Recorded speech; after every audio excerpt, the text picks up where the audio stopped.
On va voyager quelque peu avec l'histoire de Jérusalem en BD. C'est une première, Vincent Lemur, avec Christophe Gauthier. Alors d'abord, ce qui frappe, d'ailleurs, c'est la première planche de la bande dessinée. C'est un olivier, comme on le voit sur la couverture, où il est dit bonjour, shalom, salam. Et je crois, je m'appelle Olivia, ouais, je m'appelle Zeytoun. Oui, Olivia, comme vous préférez. C'est qu'à la base, en fait, c'est un bourg, quoi, perdu entre la Méditerranée et le désert. Ouais, Jérusalem, c'est quelques centaines d'habitants, quelques milliers d'habitants ensuite pendant des siècles et des siècles. Pourquoi est-ce qu'on a choisi cet olivier? Alors, effectivement, d'abord, il s'appelle Zeytoun, ce qui veut dire olivier en arabe et en hébreu, donc Ouais. c'est pratique. Olivia, pourquoi pas? Il a un énorme avantage, c'est qu'il est ni juif, ni musulman, ni chrétien. Donc déjà, Ça apaise, ça ça fait un pose. narrateur qui est neutre. Et puis deuxièmement, bon, bah, il a vécu 4000 ans, donc il a du recul en fait sur les choses, sur ce qu'il voit. Et il n'est pas seulement attentif aux massacres, aux conquêtes ou quoi, il est aussi attentif au temps qu'il fait, au climat, voilà, à la vie quotidienne À en la fait. terre, ouais. Voilà. Mm. Donc c'était une façon aussi d'ancrer cette histoire, de faire vraiment une histoire de Jérusalem et pas une histoire des conflits géopolitiques qui agitent la région Ouais. depuis 4000 ans. Alors aujourd'hui, c'est une agglomération de presque 1 million d'habitants qui focalise tous les regards, notamment à travers les conflits, vous l'avez dit. Et entre-temps, que s'est-il passé? Naissance des monothéismes, des empires qui se disputent la région? Ouais, Jérusalem, c'est le berceau commun des trois monothéismes qui sont voilà, quand même la religion de 60% de l'humanité, à peu près. Donc on pourrait dire que c'est la capitale spirituelle de plus de la moitié de l'humanité aujourd'hui. Donc c'est pas complètement un hasard que, voilà, que ce soit compliqué. Ça l'est aujourd'hui, ça l'a toujours été, c'est un petit peu ce que montre cette histoire.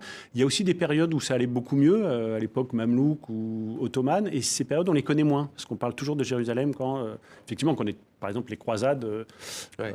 on voit à peu près, mais on parle moins de Jérusalem dans les périodes paisibles. J'ai aussi voulu donner de la place à ces périodes-là. Et donc, cette histoire, elle s'étale sur 4000 ans. Elle est strictement chronologique, parce que je voulais vraiment que les lecteurs se sentent Ouais, rassurés, réconfortés, parce qu'il y a quand même quelque chose de... Il y a une grosse complexité. Donc, on a une histoire chronologique, mais tout y est. Vous revenez notamment sur l'Empire byzantin qui affronte le califat des Rachidounes, l'armée du calife Omar notamment. Il y a aussi bien entendu Saladin qui vint les croisés, qui reprend Jérusalem. Et puis il y a aussi un épisode, forcément, vous y avez consacré un livre sur une histoire méconnue, c'est le quartier maghrébin de Jérusalem. C'était important pour vous de nous le remontrer à nouveau. On ne va pas tout raconter, on va laisser le voir, mais l'idée aujourd'hui, c'est aussi de vous demander quelle est la situation à Jérusalem, situation politique. Alors aujourd'hui, c'est extrêmement tendu hein, depuis plusieurs semaines, plusieurs mois. On en parle beaucoup moins parce que la situation internationale globale est terrible. Hein. L'Ukraine, voilà, l'Europe, les États-Unis, le Brésil. Bon, il y a beaucoup d'autres sujets qui sont. Donc c'est vrai que ça passe un petit peu sous les radars. Mais il y a plusieurs morts par semaine. Enfin, on est quand même dans une séquence qui est plutôt extrêmement, extrêmement compliquée. Mais pourquoi est-ce que, par exemple, effectivement, je raconte l'histoire du quartier maghrébin, un petit peu de son origine à sa destruction, au moment de la guerre des 6 jours? D'abord parce que c'est celui que je connais le mieux, et puis parce que je voulais vraiment que le lecteur se retrouve dans quelques lieux qui reviennent de façon récurrente pendant toute la BD. Évidemment, c'est Olivier sur le Mont des Oliviers, mais aussi quelques quartiers, quelques portes, quelques places, pour que finalement, au bout des 250 pages, ils se sentent un petit peu familiers des lieux. Alors, quartier maghrébin qui avait été détruit par l'armée israélienne dès les premiers jours de l'occupation en 1967. Jérusalem, un seul mot, c'est pas un statut politique. On sait qu'il y a Jérusalem-Ouest, Jérusalem-Est. Israël dit capitale une et indivisible. Les Palestiniens veulent faire de Jérusalem-Est leur capitale. On a du mal à voir comment cette ville peut retrouver en tout cas un apaisement global entre juifs, chrétiens, musulmans. Ah ben, alors à la fin, il y a une dernière double page sur l'avenir, parce que je ne savais pas du tout comment terminer cette BD. Est-ce qu'il fallait terminer sur un événement dramatique ou Positif. positif, être optimiste, pessimiste? Bon. Et j'ai redonné la parole à l'Olivier. Je me suis dit, après tout, il avait vécu 4000 ans, il n'y a aucune raison qu'il Il est meure légitime. maintenant. Voilà.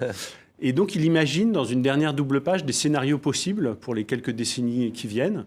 Et je pense que l'avenir de Jérusalem se situe par là, entre un musée biblique à ciel ouvert, entre une ville complètement neutralisée par l'ONU, entre une théocratie, on ne sait pas bien laquelle, une ville détruite, c'est possible aussi, elle l'a déjà été, ou peut-être un avenir voilà, Radieux, un peu paisible. plus radieux, paisible, et finalement voilà, une ville partagée pour tous ses habitants et pour tous ses pèlerins.